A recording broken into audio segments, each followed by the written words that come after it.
I've known Luke a long time. I've been kind of privy to sort of see from a fairly close point of view this evolution of the company and Luke's role and evolution of Luke's role in that company. And he's one of the people that we really enjoy talking about ski design and the ski industry and the ski business. And so we're very happy to have him here tonight. And with that, let's bring up Luke Jacobson.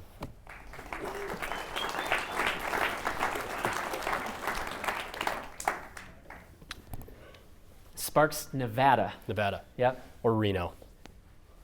How do you, yeah, so do you often say Reno or Sparks? Always Reno. Always Reno. No one knows where Sparks is. It's just outside of Reno. Yeah. I know that, I just sometimes don't know how to pronounce. Yeah, it's the same thing, you don't know. Okay. There's a little sign. So you're the CEO of Moment Skis.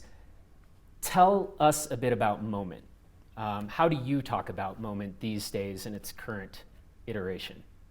So yeah, we make skis in Reno, Nevada. We're actually the largest ski manufacturer in the US. A lot of people like outsource. There's a lot of bigger snowboard guys in the US, but we're producing the most skis as a ski company in the US. So that's what we like to talk about. And you know, we do almost every single process in-house, and we have 18 different skis for men, women, park, freestyle, touring, and yeah, keeps us out of trouble. And that's one thing that, again, just to give a bit of the backstory here and not to start too far down the road, Yeah. Moment is an indie ski company. Indie ski company, yeah.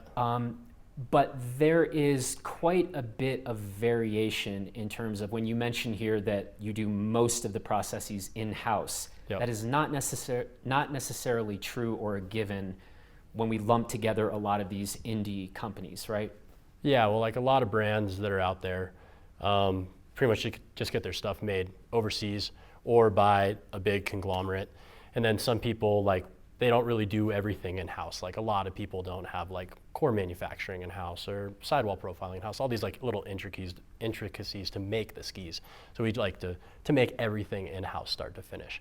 You know, we're not like making the base material, but we order the base material and turn that into an edged base and things like that. Yeah. We're gonna cover a lot of ground here, Yeah. so we'll try to move kind of quickly, but there's a lot to cover. And so I think the first thing that is really important for people to understand in your sense, I called you the CEO and head ski designer, but in a lot of ways you are a ski builder before you're a CEO type of thing. I mean, that's kind of the right order. Let's talk about your own story. When did you first get some kind of inkling like, I want to build skis? It didn't like dawn on me. It's not like something I always wanted to do.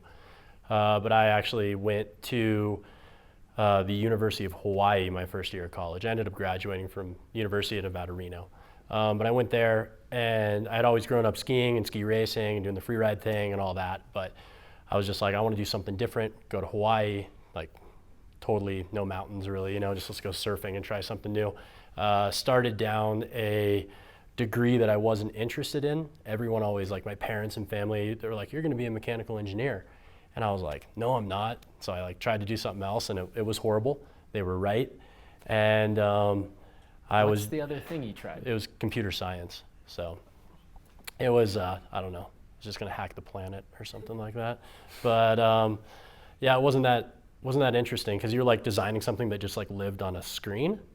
Like I like grew up in the garage with my dad, like working on cars and things like that. And I always just wanted something like tangible to work with. And so, yeah, honestly, I was watching a skateboard video one day, and like this pro skateboarder was just like talking about how skateboarding is super cool because he could do it as a kid and he's doing it as an adult. And I was like, oh wow, like, well, I'm not gonna be a pro skier, especially living in Hawaii, but I could make skis, and then there was like some smaller ski companies at the time that had just started, Armada started, and like, it didn't really dawn on me that you could, make your own skis. And I saw that they were doing it, and so I ended up writing an email. JP Eclair actually made a video about just like the 3 Armada skis or whatever it was back then, I don't know. And at the end there was like a couple of questions that JP asked the CEO, Hans Smith. And so I had no idea who he was before then.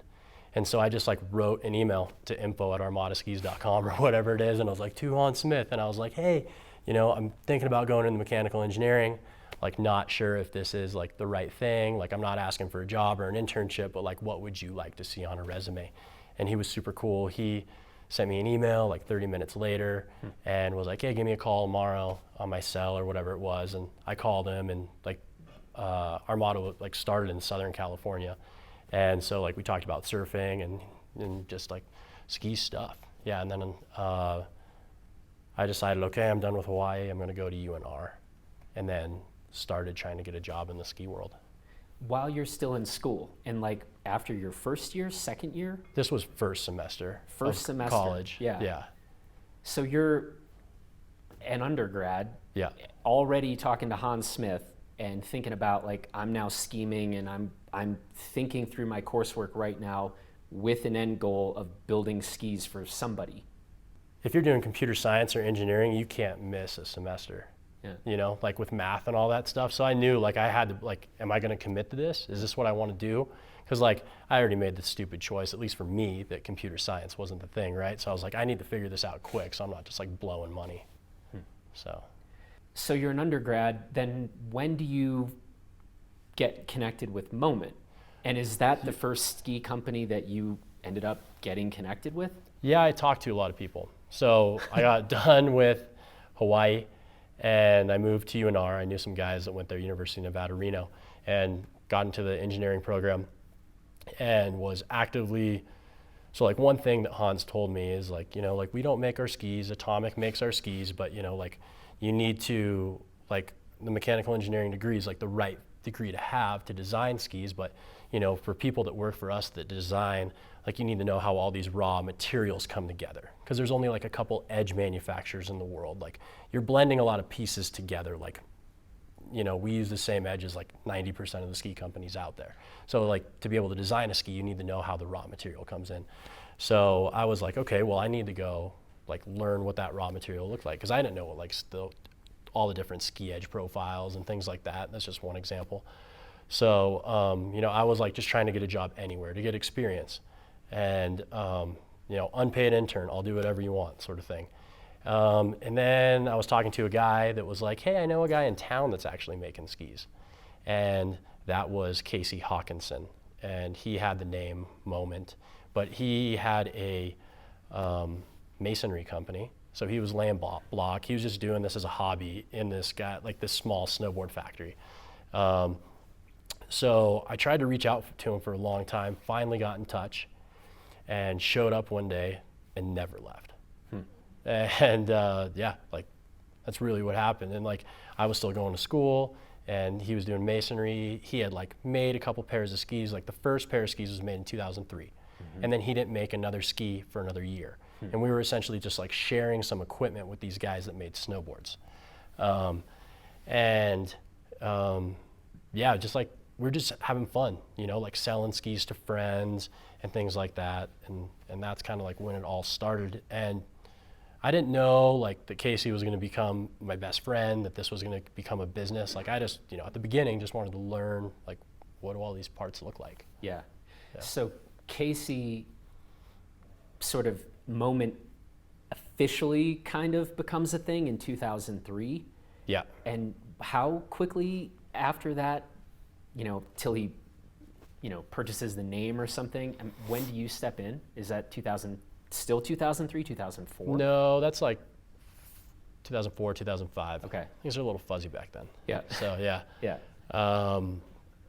Yeah, so it was around then, because 5 or 6 is right when it happened, because that was when I was a sophomore at UNR, and I was back from Hawaii. So yeah, I was right around then, and yeah, we just started like making more skis, and then a couple years later, we decided we wanted to go to the big trade show, and that is SIA. It's called Outdoor Retailer now. It's in Denver. I'm sure you guys know. Yeah. But back then it was in Las Vegas, which was a lot closer to us. But actually Vegas is it's 8 hours away from Reno. People think it's close, but we went there, like we made a catalog, we like built a booth, but we really had I guess we had an intention of selling product, but we just went there to be like taken seriously or something, whatever that meant. Like there was no like, oh, we're going to be this big ski company, you know, like I was still in college, he was still laying block, being a mason. And we went down there the morning of SIA, we made a price sheet. We, you know, listed the park ski at $420 because we thought that was funny. And like there was like, we had no idea what our costs were. We like didn't have QuickBooks. Like we were just like buying material and like buying equipment and like just having fun with it. It was a pure hobby. And then people started ordering skis from us. Like retailers came over and bought skis and we're like, oh crap, like cool. You know, it was like super overwhelming. We had no words and we're like, should we like, I'm like, I need to finish my degree. And Casey's like, oh man, do you think I could stop laying block and we should do this full time? Like, what do you want to do? You know, and that's when it like started to get serious. So the only part of that story that, or I guess the primary thing I wonder about is getting a booth set up at SIA OR is not a cheap thing. No. So I'm still a little confused I mean, we're talking about at that time, probably a commitment of 10 to 20 grand at least. Yeah. That feels like a significant amount of change when you say that morning we're still writing up a price sheet so how did, I guess I'm curious, how did you guys make that decision about, I think now we drop $20K to get into this show, and then after you decide to do that, you're like, we should probably figure out what we're going to sell our product for. Yeah, that would have been a good idea. Yeah. No, I mean but a cheap like ski grinder is 20 grand. Yeah. Like, so 20 grand is nothing. You'd already started making some capital Oh expenses. yeah, but we got really lucky because there was this snowboard manufacturer in Southern California, Taylor Dykema, that like made stuff for everybody. It was this massive factory, and they decided to go like just stop making snowboards and all this stuff. So it was us and Mervin Manufacturing, which is like LibTech and GNU, and then Never Summer was there, and then 5-Axis, which became Signal Snowboards. They were there, and us. And so we, like, if you look at like the presses down at Never Summer up at Mervin, like, and you look at all pictures of all of our factories, they like all look the same because they're all from Taylor Dykema. And so, but like we got like ski presses for like $150 when like, you know, you could recycle the steel for more than that. So like we got super lucky with a lot of equipment, but we had like Casey, we still didn't know if it was going to work, but like Casey had invested a lot of his money into this because he just really enjoyed it. And it was like a part business, but we were not good with the business at the beginning at all. Like that was like one of the biggest things we had to learn, is like get our act together, about which we learned our lesson, you know? Like we made a lot of mistakes. So was there much hand-wringing about going to SIA? No, we just wanted to go. Like we didn't really honestly consider the costs. Like we just kind of went. Okay. Yeah, I mean, we spent money on the booth. Like we made samples, we printed a catalog. I mean, yeah, we wanted to sell skis. We wanted to do it, but we didn't believe that it could actually happen until people were like writing orders. So let's call that the decision to go to SIA a pretty pivotal moment in the history of the company. I want to fast forward to another pivotal moment, and then we'll kind of go back and maybe fill in some of the middle ground, right? But it seems to me that an important part of this story then is Casey decides to kind of take a step back from the company. And I think that's around 2014. Yeah, Okay. yeah, right around there. Talk to me about that decision. What did that do in terms of your role and the like? Yeah, so, you know, Casey had made, you know, a handful of skis before I got there, and like had a lot of stuff set up. And then like the brand really started evolving, and, you know, adding more materials and developing the process, and people actually buying skis and it becoming a business, and him and I doing it full time. And then we had some really good winners and we had some bad winners. Some of that was economic issues, some of that was like just weather, some of that was just like us just making bad choices, you know? So we had some ups and downs, but there was a lot of solid growth in there. And then like I said, when this all started, Casey was doing masonry, laying block, company, like he was doing that with his dad. His dad started this company, and it's a very successful company. And so his dad came to a point when his dad wanted to retire. And he was like, Casey, you know, like you're doing Moment, like it's had its up and down through some of these winters. Like, do you want to keep doing that? Or, you know, what am I supposed to do with the company? Do you want to take this over? And it was a super hard decision for Casey, because like he's put his heart and soul in the Moment for like super long time. And, you know, he thought about it for a long time, like well over a year. But then, you know, he's like, at this point in time, he's married, he has a kid, he now has a couple kids, but you know, it's like, well, there's a lot of up and downs in the ski world, like probably running this masonry business is a little bit more stable, and I just can't think about myself now. You know, I think that was part of his decision. I can't really speak for him, but there's a lot of stuff, and he was getting like, we took a lot of blows over the years, we had a lot of wins, and things have always been like really awesome, but you know, he was a little, it's been stressful, you know, over all those years of running a business. And so you know, he eventually made that choice to take over his dad's business, and essentially was like handing me the keys, because him and I have always been like business partners the whole time. He's like the best guy in the world, and there was always a lot of joint decisions as far as whatever ski design went, or materials, or direction of the brand, and all these things. So he was like, hey, you've been there the whole time, here are the keys, like, you know, make me proud, sort of thing.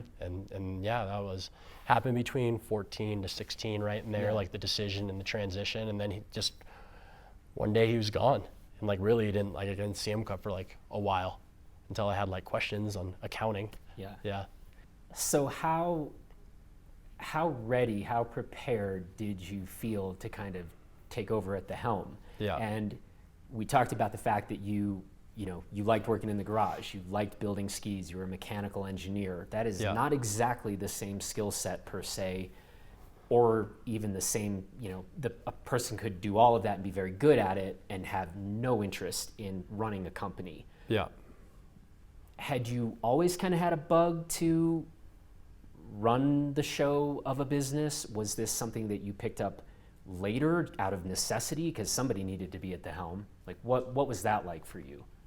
Yeah, well, I always like never considered myself an entrepreneur, or really knew what that word was when I was a kid, but I was always kind of selling stuff. Like our main artist who does all the artwork now, before Moment, him and I had we had a t-shirt company in college and stuff. So we, you know, I had little businesses and always wanted to make little ones. But you know, like when you run a small business, you need to do everything. Like you need to figure out like how your supply chain works, and you know, figure out how all your costs come together eventually. And you know, at the beginning I was making fun of how we worked and didn't have any of that down, but now we have a very good understanding of our costs and understand all that. So you know, and we learned that over the years, Casey and I did together. And so when it came time to take over, I thought I was ready. I was really scared too, you know, because like right now, like when Casey and I would make a choice, we could like talk to each other, right? And now it was like really just me, and I had like a younger version of me, like me 2.0, who's now my right-hand man, Max Smith. You know, I was kind of like grooming him into a higher role, but he started as an intern for us, you know, unpaid intern. And I was just like, crap, you know, like we want to make skis, I want to do this right.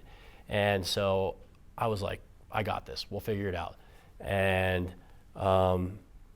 it was a rude awakening. Like it was really hard to do that by myself, but luckily I learned a lot of hard lessons. Like, you know, like we were really way too lax with our employees prior, and I was like, hey guys, we got to work. And like, because like Casey was gone, they still thought Casey was the boss, and like they would take like 2-hour lunches, and I'd be like, hey, we got to make skis, guys. And they're like, well, you're not paying us. And I was like, well, we're only open so many hours, we got to make some more product here, you know. And then like guys were like quitting, and I had to fire other guys and hire new people, and so I'm just trying to do everything myself. But luckily Max Smith is there, and he's just like all in. So it was cool, and Max has a degree in mechanical engineering as well. And so he is like, yeah, I mean, he just jumped on. Him and I were just like living there, like the original Moment days. Like Casey and I used to like I was getting done with school, and he was getting done laying block. and we'd stay there till like 3 a.m. just making skis. And like when that transition happened, it was just like day one all over again. Like 3 in the morning, just stressed doing everything ourselves. So that was like incredibly overwhelming, but it's definitely been, I mean, it sucks that Casey's not there, but it's been like the employee change and the restructuring and just how everything happens now has been like only for the better for the business. So we kind of had to go through that struggle again. The hiring thing is just always, I think, an incredibly difficult thing. I think anybody running a company of any kind, that's a consistent thing that comes up, right? Yeah. I'm curious if now you've identified anything, and we'll just keep this to your specific business, right? But any traits in general that you now are looking for in an employee, any like tells that are give you pause? What have you learned over the years? Or is it still just like, yeah, it's a crapshoot and sometimes you get lucky and somebody's great and who knows? Yeah, no, I mean, I like to think sometimes you hire someone and they work out and you're like, oh, well, look at all these attributes, right? Oh, yeah. And then you like try to find that same person again and it doesn't work out. Like we had this girl, Robin, who like did prep, and that's like cutting like the fiberglass and like taking the sidewall, attaching it to the core, like handling like a couple CNC automated machines and like cutting some raw goods and staging all these different pieces together to get them over to layup. And she just wanted she ran a food truck in the summer, and so she just wanted a job in the winter, but because she was a chef and could like manage like a stove and an oven and all this stuff going around, she was amazing. And I was like, we just need to hire chefs. This is amazing. Yeah. That's so awesome. But yeah, like no, so I mean, like I like to try to find people that like work, like if they grew up like working on their own car, like if they've held a wrench before, because like it's hands-on, like blue collar work. Yep. You know. So but you know what? People continue to surprise me, and they continue to let me down as well, as far as employees go. So I don't have a foolproof answer yet. Yeah. But I'm working on it. Yeah. Yeah. So over the years, two important things of what you guys do: build skis, build product, refine those products. Let's call that one camp. Yep. And there's a second, turns out, pretty important aspect, which is the marketing of that stuff that you've just built. Let's talk first about the building and the refining. Just talk about that process over the years. And I mean, you guys are building in Nevada. Yep. And whether you want to talk about that or whether it's just about, turns out when you try to repeat processes over and over, you learn a bunch of stuff along the way. Talk to me about some of the best things you've learned or some of the biggest screw-ups in the process of manufacturing. I mean, I think we're in like a really cool spot right now. When you first start like a small company, like I was saying earlier, like there's only 2 places in the world to buy ski edge. There's like 3 worthwhile base companies in the world. And you can laminate your own wood core and you take all these raw goods in. And when you're super small, you don't get access to the good materials because you're really not you're not worthwhile as like a customer to those big guys, like EsoSport, who makes like all the top sheet that's on our skis and all the big brand skis in Europe. Like they're not going to sell to like a guy trying to build in the garage. So there's been a lot of refinement over the years of just like growing the brand and like finding all these elements to make them work good enough to like sell enough stuff to have access to better things, but really the biggest design criteria, like even though I'm a mechanical engineer and so is Max, and there's all this computer software like skiing, and it's super personal, right? It's all about feeling.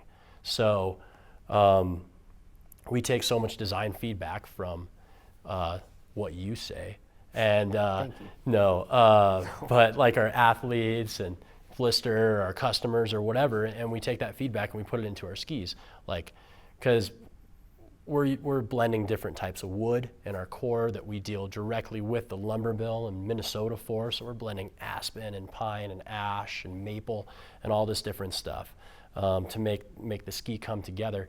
And when we do that, we need to make it in an efficient manner in the factory. So does it ski well? That's one thing. Is it strong? Is it gonna, last a long time? Skis are expensive. We want the consumer to have a good experience.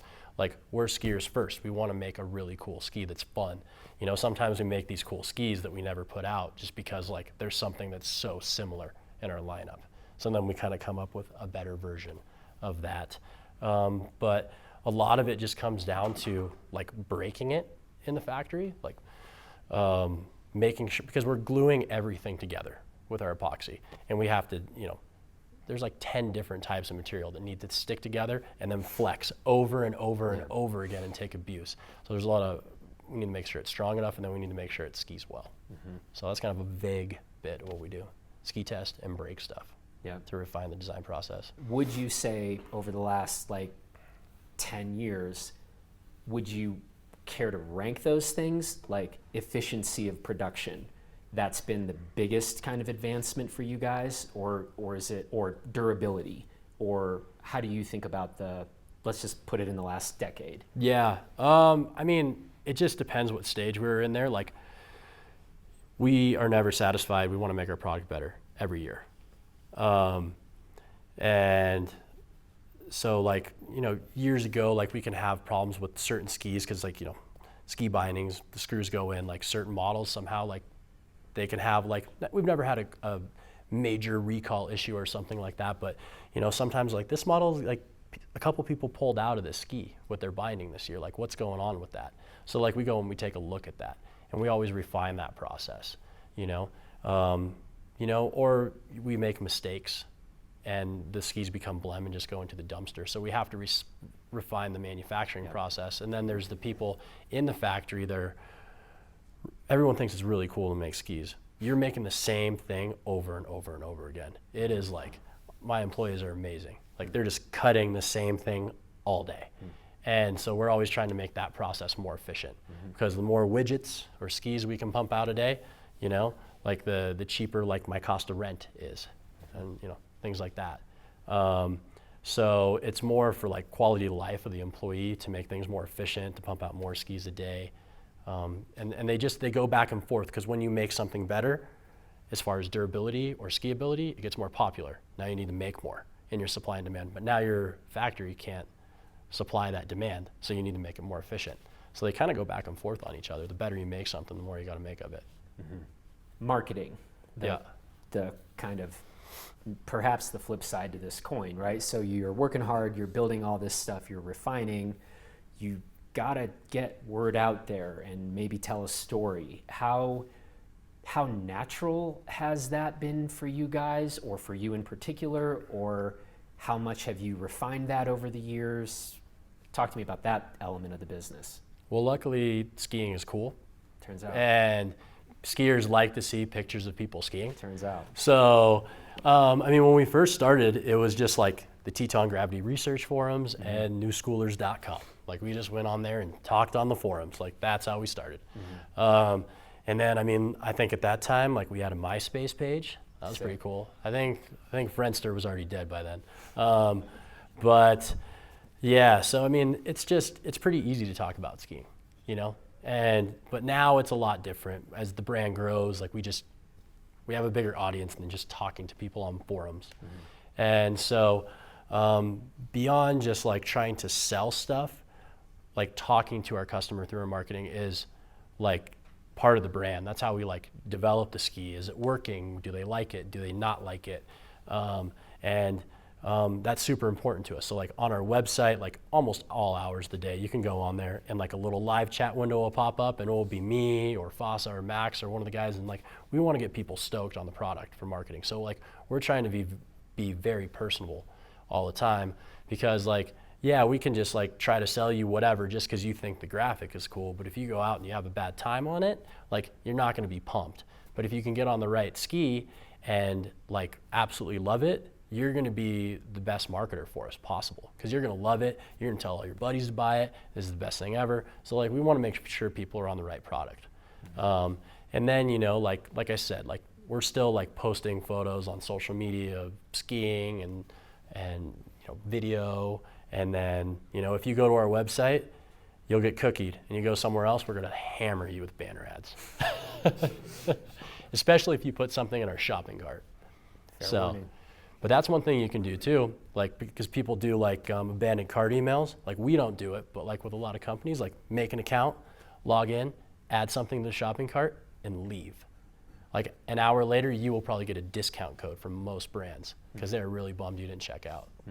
So there's a lot of like digital marketing strategies, you know, to like go and talk to the consumer. But luckily, like it's pretty like honest, like conversational marketing, and they want to see skiing, and we want to show it, and we want to hear from the customer. Talk a bit about your growth then. Has this, I mean, you've been involved from 2005-ish. Yep. Has it felt like a kind of slow and steady trajectory? Has it felt like actually a pretty fast and steady trajectory, or just crazy ups and downs? Or have there been moments that have been kind of big catalytic moments that kind of spiked growth and put you in a different level? What's that looked like? Yeah, I mean, at first it was super overwhelming because it was like, well, we're going to try to make, 10 pairs in 2 weeks. But that was just when it was a hobby. Yeah. But then it's like, hey, we're going to be a company. How many are we going to make? Oh, we're going to make 50 pairs.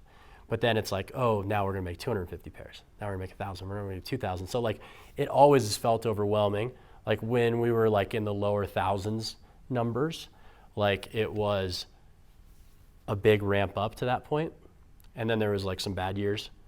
And then it came back, and like last year was just absolutely insane. It was our best winter to date, and that like we're just like still climbing right now. We're like beating last winter, and just as far as volume and sales and all that. And how much of that do you attribute to like staying in the game, like literally staying alive as a company, right? Yeah. Some of that is like you gotta manage to stay alive every day before you can hit those moments of growth.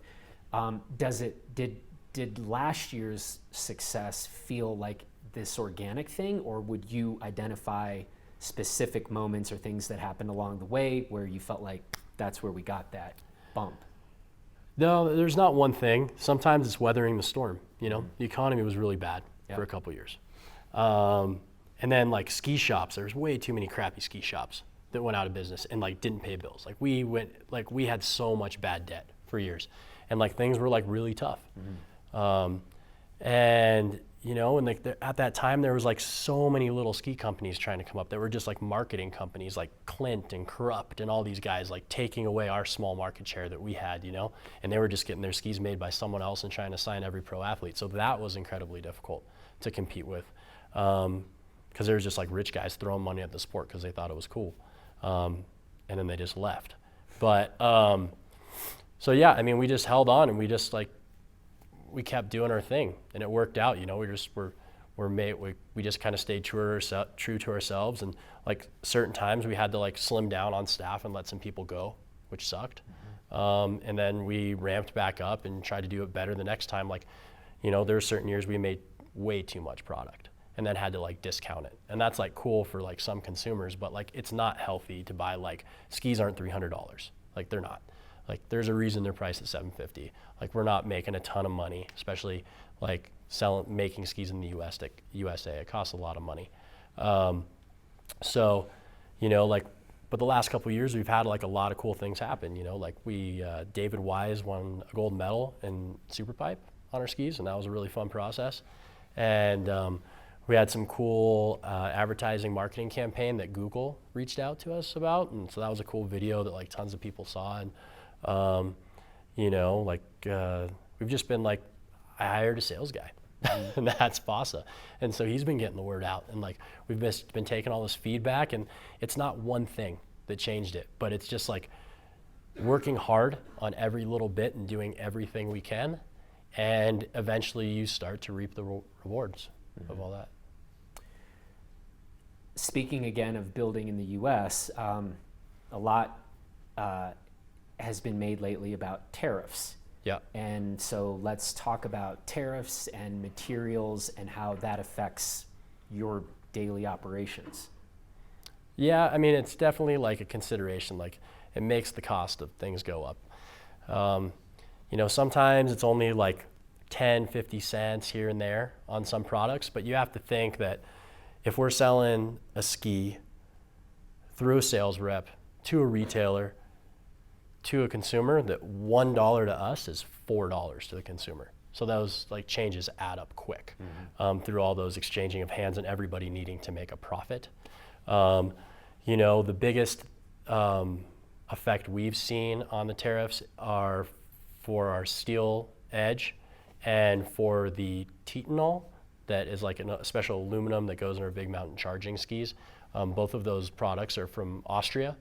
And so we've seen like a pretty large increase in costs for that. I mean, it makes like, for 4 edges on a pair of skis, it makes it about $1.20 more expensive.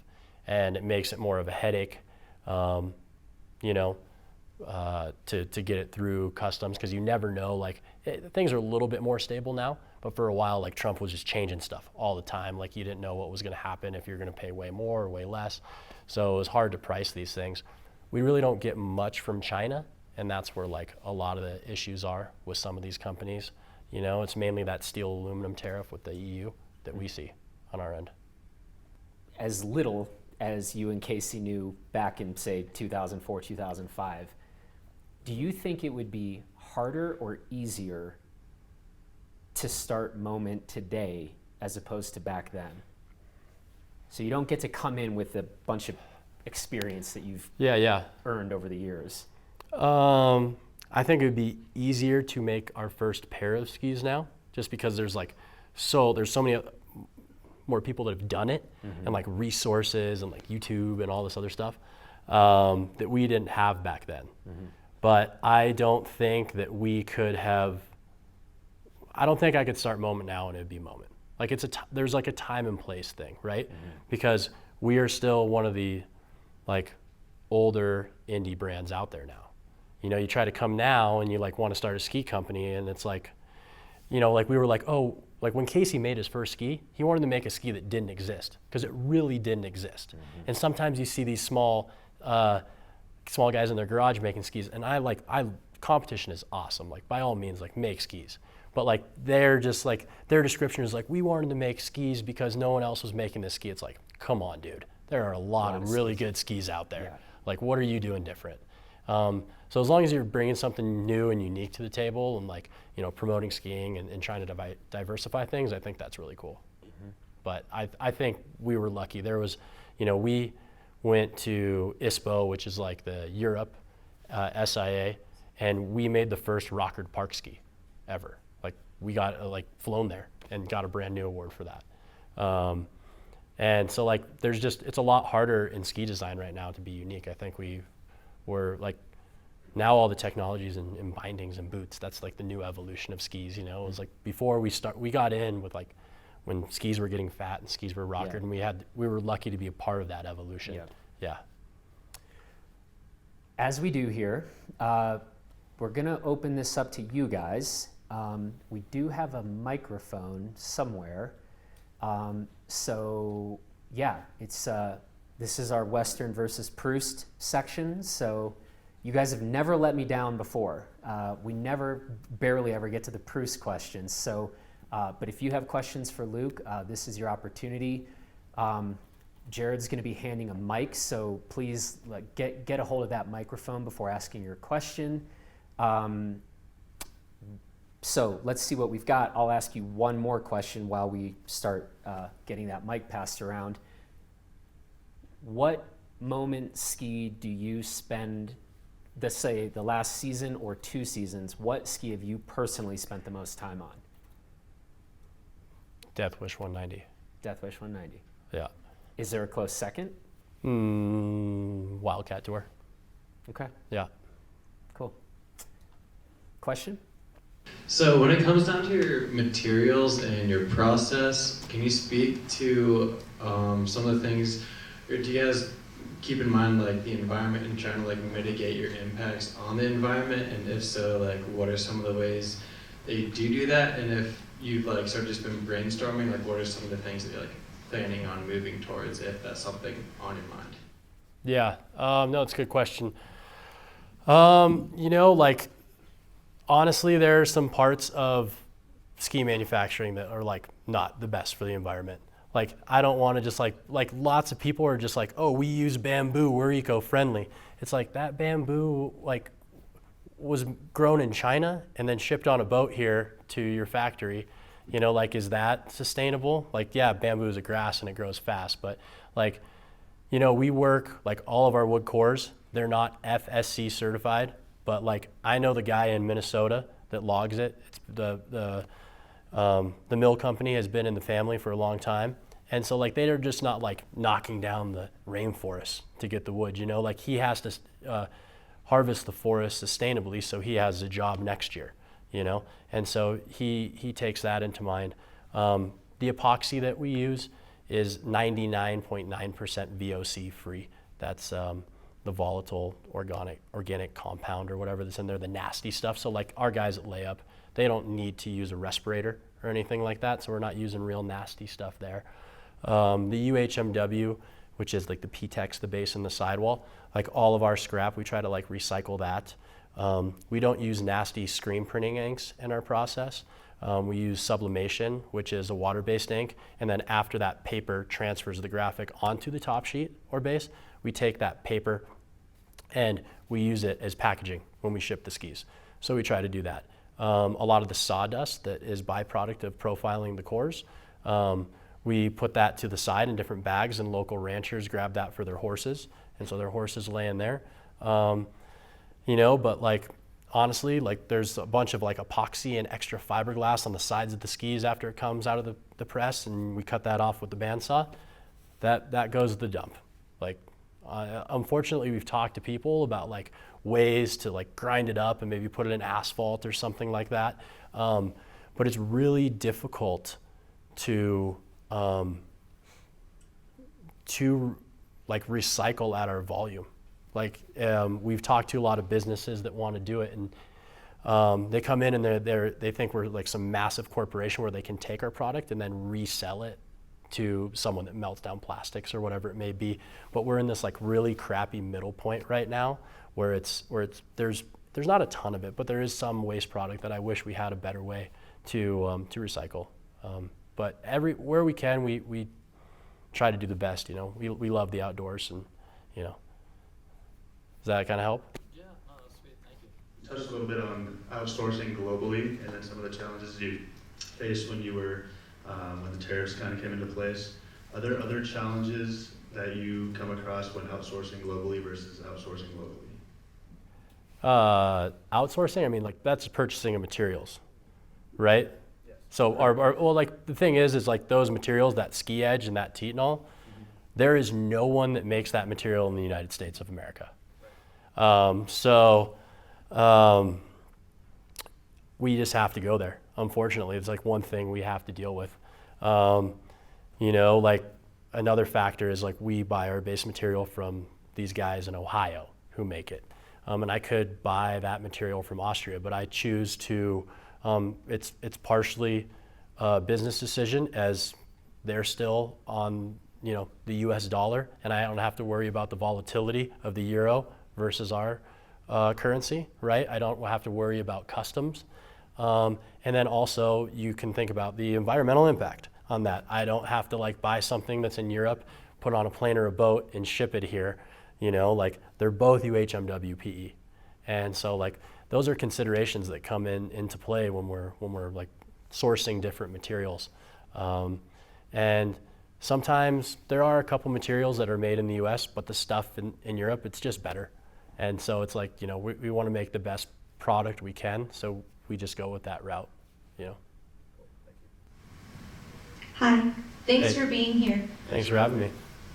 My question is about the iconic shape of the Moment ski. Could you talk a bit more about that, please? Yeah, so some of our skis, not all of them now, but we have like a square tip.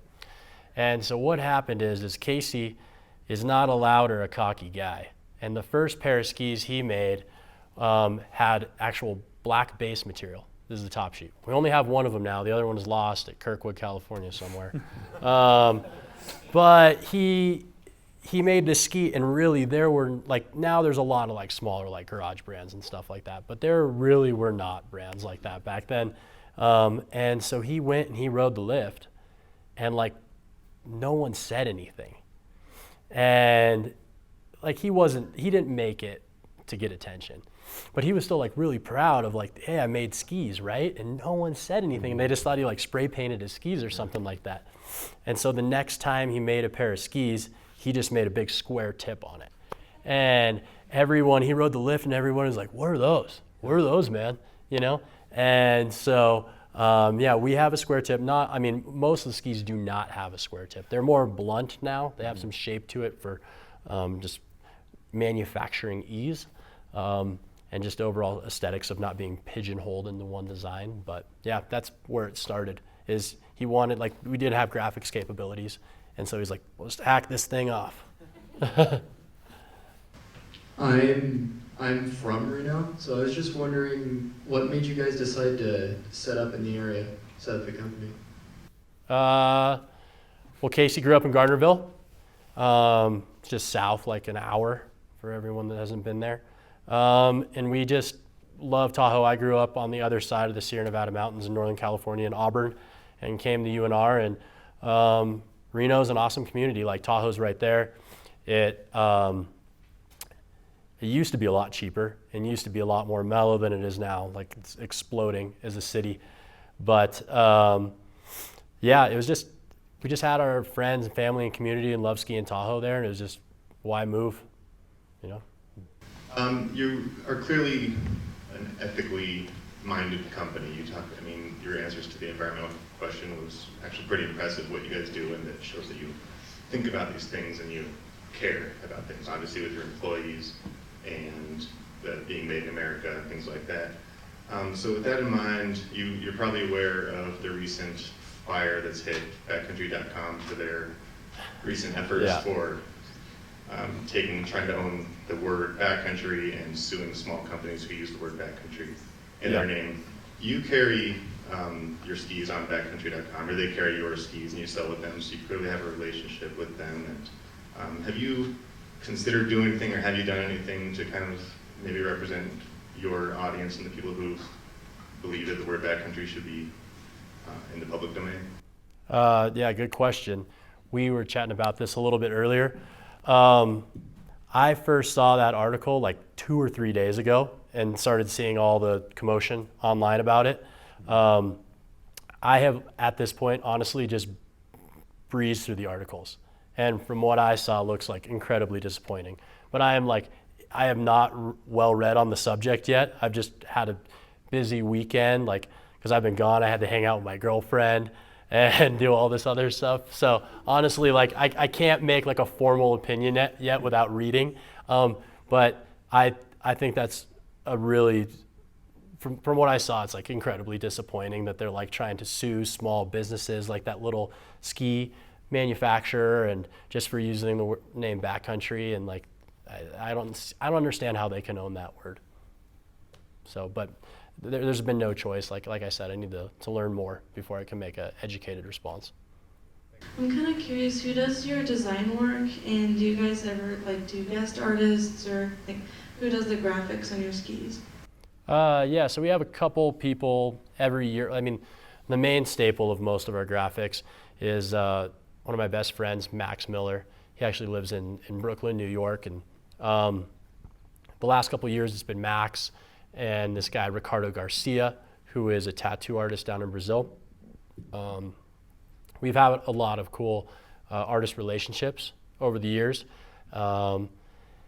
And we take submissions from other artists, but sometimes it's tough. There's a lot of cool art out there and a lot of cool styles that we like, but the brand has kind of been developed around what Max Miller has developed in his rougher rock and roll image. And so sometimes people will send me this really cool badass painting of a mountain or something, something totally foreign from what is moment imagery.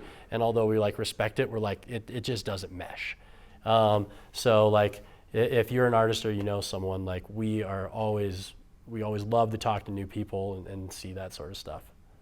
How do you go about answering the question, why should I buy your skis compared to another company's, when I can argue that the shapes aren't all that different and the materials are pretty similar in each one? What's like the backbone behind what you're making compared to others? What kind of cookie do you have? Yeah, you want my cookie? This is Tyler Curl. He has been working at the factory since he's been like 12 years old. He flew out here with me. So this is a inside job question. So there, you can look at a lot of skis on the shelf and they look comparable. And like I said, there are like a lot of the materials are the same, like same base, same edge, same this. But ski manufacturers do blend their materials a little bit differently in-house. Like it's the same, basic 10, 12 ingredients to make a chocolate chip cookie. And you can have a good one or you can have a great one. And what you think is a great chocolate chip cookie may not be the same, chocolate chip cookie that I think is amazing. And so that's what's cool is there's so many different skis out there that you can really try and find the blend or the mixture of what the ski manufacturer has made.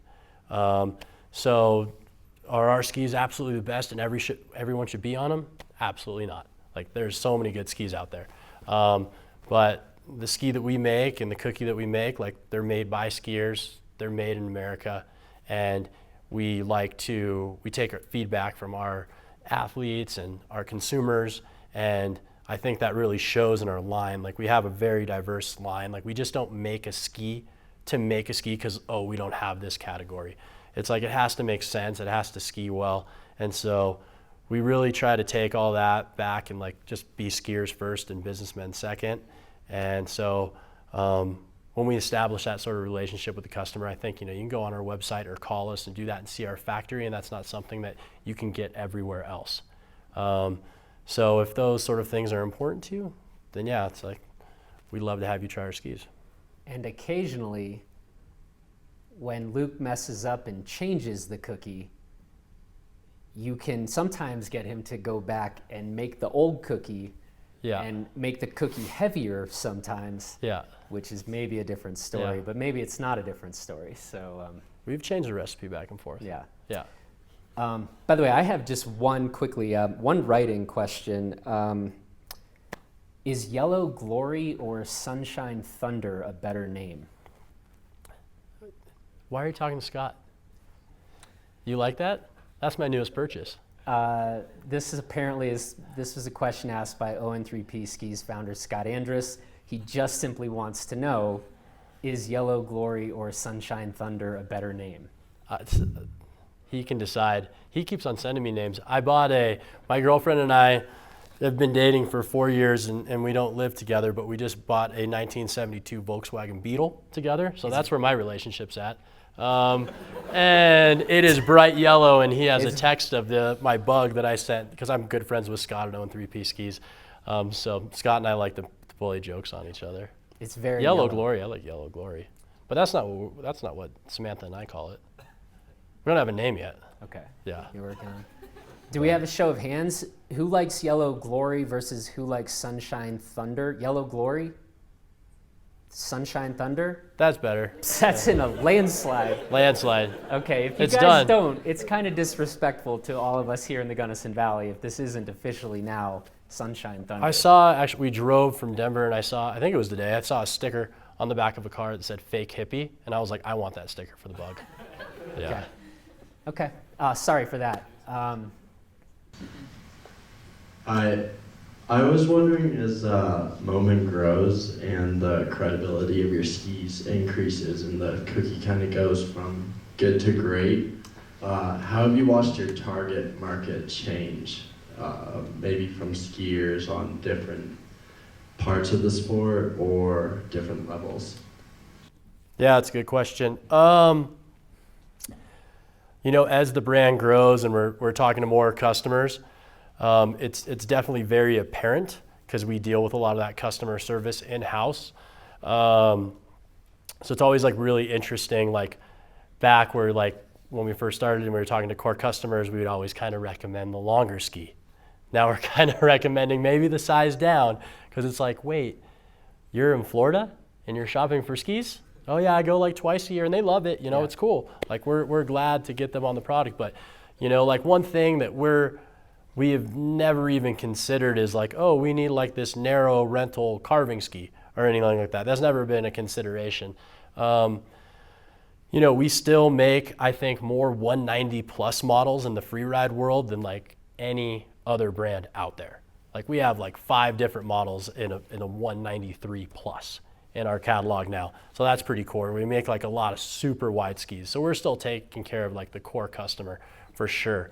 But what's cool about like our more narrow, like modern free ride design skis, you know, like we have like a PB&J or a Wildcat 108. They're like pretty forward mounted at like -5 from true center, where like a traditional European ski is way far back.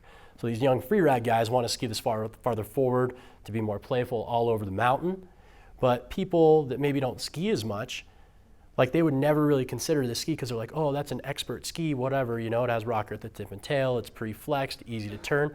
But as soon as you get someone that's just a recreational skier on this product that is for expert free ride skiers, they're so much more balanced. It's the ski's rockered, it's pre-flexed for them, and they have a way better time skiing.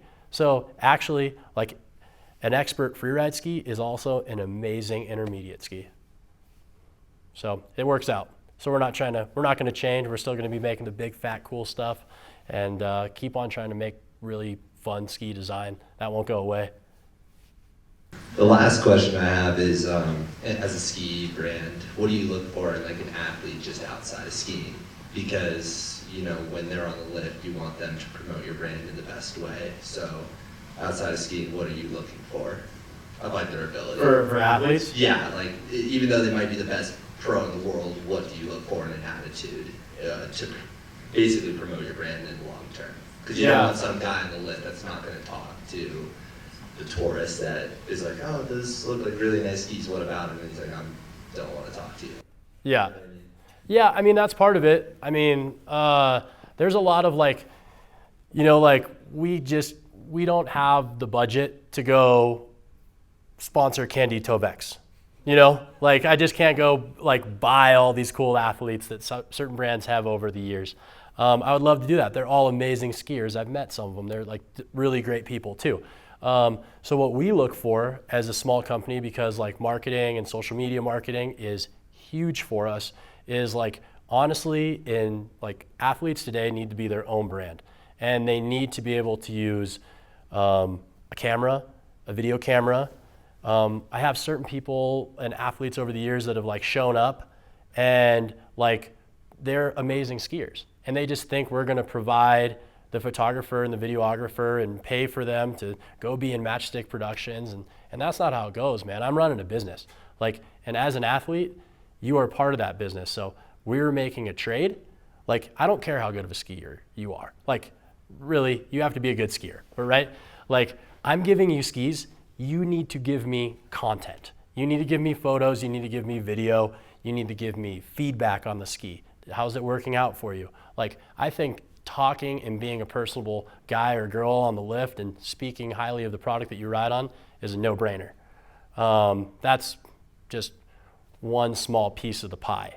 You need, like, athletes today, like, you have to be super dynamic and be able to do all those things well, you know?